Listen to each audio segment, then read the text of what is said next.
আজকে শেয়ার করব খুব ইন্টারেস্টিং অ্যান্ড হেলদি সয়া চিকৌনি রেসিপি। এর জন্য সেদ্ধ করে জল ঝরিয়ে রাখা সয়াবিনের মধ্যে দিয়ে দেবো আদা রসুন বাটা, গোলমরিচ গুঁড়ো, হলুদ গুঁড়ো, কাশ্মীরি লঙ্কার গুঁড়ো আর দেব সামান্য একটু লেবুর রস।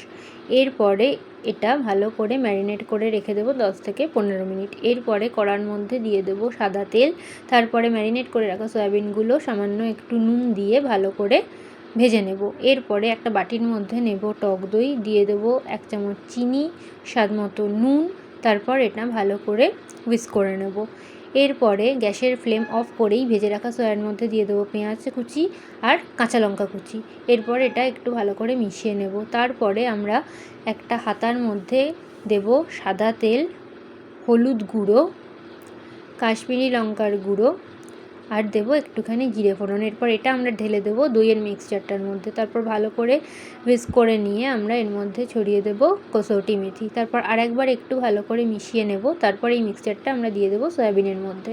তারপর আরেকবার ভালো করে এটা মিশিয়ে নিলেই আমাদের হেলদি সয়া চিকৌনি রেডি। রেসিপিটা কেমন লাগলো কমেন্টে জানান। এরকম আরও রেসিপি পেতে পেজটা ফলো করুন।